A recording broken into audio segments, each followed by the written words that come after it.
Hello, ladies and gentlemen, and welcome back to another episode of the MK Productions podcast, a little mini-sode as we hit you with a nice review of a new upcoming film. I'm joined here, as usual, by Kristen, aka Miss Flamingo. How you doing today, Kristen? I'm doing superb because I'm so excited to talk about today's movie. Yes, the good folks over at Magnolia Pictures gave us the opportunity to check out the newest Adam Reamer film written by Tom Dean. I hope I pronounced that first name right, with the Adam Carter Rehmeier, with Carolina Caroline. It stars Samara Weaving, Kyle Gallner, Sedgwick, and John Grease. And Kira Cedric. Kira Cedric, I'm sorry. And the plot stars Samara Weaving, who plays Caroline Daniels, whose desire to leave her small Texas town brings her into the orbit of a charismatic con man called Gallner. And together they weave a path of pride and passion across the American Southeast, also starring Kyra Sedgwick. And the film features a wide-ranging country music soundtrack with tracks from artists such as Jason Isbell, Chris Stapleton, Loretta Lynn, and over a dozen others. Kristen, I believe you brought this film to my attention a while ago, actually, on the podcast. I think we were talking about Ready or Not 2, and you mentioned that Samara Weaving had this movie coming out too. You ever feel bad? I don't. I just see the angle. It might have been that episode, and then I think I don't remember if I talked about it when we talked about it when shout out to Chris Marola with his film Lemonade Blessing when he came on to talk about whatchamacallit, what's the weekend movie when we did it? Hurry Up Tomorrow. Hurry Up Tomorrow, when we talked about that with him. We were talking about a couple of movies showing at TIFF. This was one of them. I think this is one that I did bring up. Mm-hmm. But yeah, this was at Toronto last year. Premiere there received amazing reviews because right now I know we say the Rotten Tomato score always doesn't matter, yada yada yada. It does not always matter, but this movie is sitting at a 100% right now on Rotten Tomatoes. So yeah, I was shocked when I saw that. Like shocked. I was just like, oh, okay. But that's only out of 21 reviews because it does come out this Friday on the 5th. Mm-hmm. So, and it has been playing at a couple of other film festivals this year so far. And I've seen nothing but strong praise from friends who have seen it and said, yeah, this is great. It's like Bonnie and Clyde, which has been a story that has been told multiple times, but I feel like this tale feels pretty refreshing because of the story that we follow and the performances and the characters that the actors portray. Well, I think one thing that I think makes it stand out too is that it is the Bonnie and Clyde tale, but there's actually an extra element because not to get too much into spoilers, but Carolina, Samara Weaving's character, is on the hunt for her strange mother. So that's like an extra like added layer of like character depth because easily it could have been just like, oh, I'm just robbing banks because no one understands me. She actually wants to do this to be able to have a purpose like that. I think that's a very interesting aspect to add to this movie to make it stand out from the other ones in the genre. Mm-hmm. All right, so let's get into the cast of all of this. Samara Weaving. This girl has been everywhere this last year. Last year and this year. I know we talked about Ready or Not 2 with Dom. I know you guys weren't really a fan. Nope, that sucked. No, I know. And then I know you weren't a fan, but I'll still be a fan. But she was also in Over Your Dead Body, which was directed by one of the people of pop star Never Stop, Never Stop. Yeah, I love that movie. Yeah, I thought it was pretty good, but I think Caroline is the best Samara Weaving movie that I've seen since I saw Borderline last year, which was really, really, really freaking good. That actually, I could make a movie chart like right here of how all these people are connected because Kyle was in Smile. Yes, remember? he was. He was the officer at the end of the first movie, and then he was the first person we found in the second movie. Because I saw him, I was like, "Wait, why does he look familiar?" And I said, "Oh, it's freaking oh my god, it's Officer Joel." I was like, "Let's go!" And last year when Borderline came out, Ray Nicholson was in that movie, and Ray Nicholson was in Smile too. So we have like a little Smile connection going on over here. Is that mean Samara Weaving's gonna be in Smile 3? We're gonna have to push her to be in Smile. We're gonna I have to mean, push her to be in Smile. considering how the second one ended, I feel like that could be a possibility. I I'm love it. On a side tangent, I hate the first Smile movie. I think you already know this, but you know how much I mhm. absolutely love the second one. Yes, it Like I was in think your this top favorites of the year. What was it in 2024. 24? Yeah. I really hope like she can get into the third movie because the way the second movie ended, it made me so excited to see where they're gonna take this universe next. I think Samara would be a great fit for the Smiley universe, unless we're talking Indy Navarrete, who I've said in my review Oh, that could be for perfect. That face Obsession, she already takes she the was face, she can make it. great, and she'd be a great person to start be in Smile. But going back to this film, Samara, I think she's really incredible. I think, like I said, I think this is the best performance that she gives. Her character is very layered. I like the fact that she goes on said journey to find her mom because she was raised by her dad. Her character set in this small town. She's looking to get out, and then Kyle shows up on the scene as Oliver. Not gonna lie, he's smooth. He's smooth, and I was like, oh, I was like, maybe I should be falling for Oliver. I mean, I know I was thinking of, the Britney Spears song of Mama, I'm in love with a criminal. It's an old Britney Spears song, not that old. But that's all I was thinking in my head because I was like, this guy is so smooth.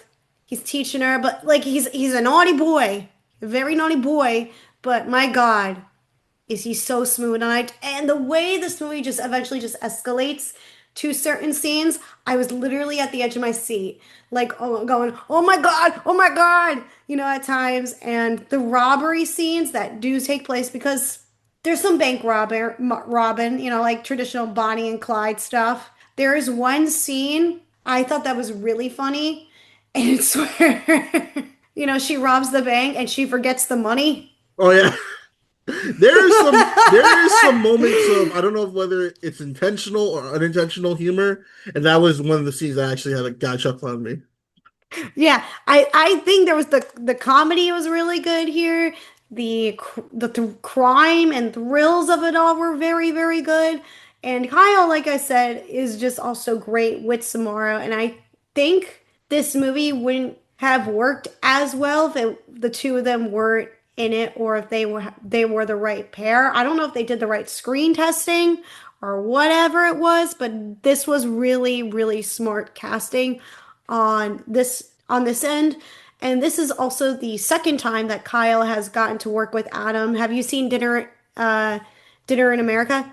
I've seen Dinner with Schmucks, but I have not seen that one. Oh, this movie was so big during COVID, Mac. Oh my Hmm. God. I'm surprised we haven't talked about it, but this movie was like the talked about movie, like I think during COVID because it was such a like an little indie film. And then I saw last year what Snack Shack. This is the same director, Adam. Really, two really good films. But I think this is a they're like those are two films I feel like are also very good character studies. But this one also Caroline is a character study, you could say, of the characters that we look at in this story. But this one, I think, is the most mature out of the previous two films that he has worked on. I have not seen The Bunny Game, which Adam previously directed. That was like Hmm. his first film. I don't think you could really find it.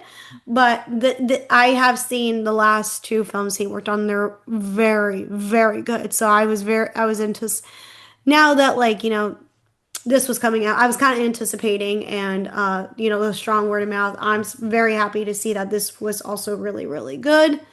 And now I think I need to see a Kyle and Adam cinematic universe since this is the second time they have worked together. And They definitely have that chemistry together, and I like it. yeah, they do. And I think it is interesting with Caroline. Looking at Adam's previous works, is that this is like the first time he hasn't been either like a writer, cinematographer, editor. He just purely directed this movie. He did a lot of stuff on his own, and I think this is like he's just showing that, he doesn't have to do everything. He could still make a really good story and just, do his little magic. Hmm. And I really like that he still brings this sense of indie film charm, but also bringing, a larger film element to it, if that makes sense. Like Well, bringing inspiration from other, major films. Like Hmm. I said, but this one with Bonnie and Clyde being one of the standouts here. No, what'd you say? I'm sorry. Oh, I said, drawing inspiration from, other bigger films like Bonnie and Clyde and bringing that to the story, Oh yeah, here. definitely. But Sorry, still making it his own. Yeah. I zoned out for like a hot second. I heard it and I was like, okay. But No, he still makes it his own, oh like no, 1000%. I agree. No, like we mentioned before, like there's could have easily been like the generic, hey, here's a Bonnie and Clyde story, and that's all You we can go know, off of. But we do you can, know, it works 10 times better. Because did yeah, you see The Bride yet with no, Maggie Gyllenhaal? Like no, you were that, excited for that movie. that was one of my most anticipated films. And the more I look at it, I was like, yeah, I'm kind of let down by that. The more I think about it now, I mean, do I like some of the costume design in that movie? Yeah, but no, there's some pieces to the Bride that I'm just like, okay, this is Bonnie and Clyde. That's what they were selling it as. This is the Joker 2 that everybody wanted, but it didn't work out. But this is the movie I would love to see, like, you know, explore the Bonnie and Clyde element. Yeah, that's what I really liked about this movie. The dynamic and the chemistry, like I said, the chemistry between the two, Kyle and Samara, is so, so strong. Mhm. It's so, so good. Like, it's this movie's going to be in, like, probably in my top 20 of the year.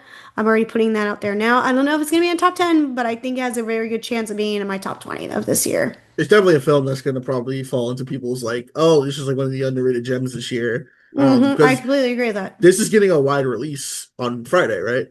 Yeah, this is Or getting a wide release this Friday, so everybody go check it out. And I'm not saying that because, we were sent to it by the nice people at Magnolia, but no, I think, you know, I'm not, you know, joking around here or not, schmoozing over the people over there to be like, yeah, this is good. You see it for this reason. Like, yeah, this is good. Just see, because it's that, I will say too that incredible. I will say too, this is one of those movies I wouldn't mind getting on DVD, just kind of have. Yeah, it's one of those good films that even I think is going to even better to be seen in theaters because of this. Like, when you see a small independent film on the big screen, something just hits different. That's what I feel about this one because this is an independent film. This is a great movie to see in theaters as opposed to watching it at home. Because I know this is going to end up on Hulu, but my God, I think this is going to be really, really good to see in theaters. No, I agree. Okay. All right, anyways, would you like to, oh wait, there's one thing I wanted to talk about for this movie. Okay. There was something that really stood out to me, and I don't know if you noticed this in the film. There is a yellow flannel that Samara Weaving's character wears. Did you pick up on anything of that? No. Okay, because here's my big brain coming in without giving too much detail away. Samara wears this very standard black and yellow flannel. We see her wear it, at the beginning of the film in certain parts in this film that captures, her hometown feeling very, very, very secure. Mhm. And we see this flannel come up multiple times in the film. And I thought this movie did a really nice touch of bringing that to the screen because it just shows that her character, when she's feeling something, she's missing her hometown, she left her dad to go be with Kyle. Yeah. It just brings back that sense of comfort. And when she needs it, and she wears it at a very pivotal time in the film. And I thought, wow, someone was really, really, really smart with the costume choices that for this film to bring out this yellow flannel. And I don't know if I've seen anybody else talk about this, but I thought it was such a good little detail for the movie. Very, very good little detail. So shout out to somebody. I don't know if that was Adam's idea or the costume department, or maybe it was Samara. Very good decision right there. I love that. Sorry, I wanted to bring that up No, really you're good. quickly. You're the costume designer over there. That's your new profession. You're gonna be a Well, that's costume. like well, that's like my little things that I like to pick up when I watch my films.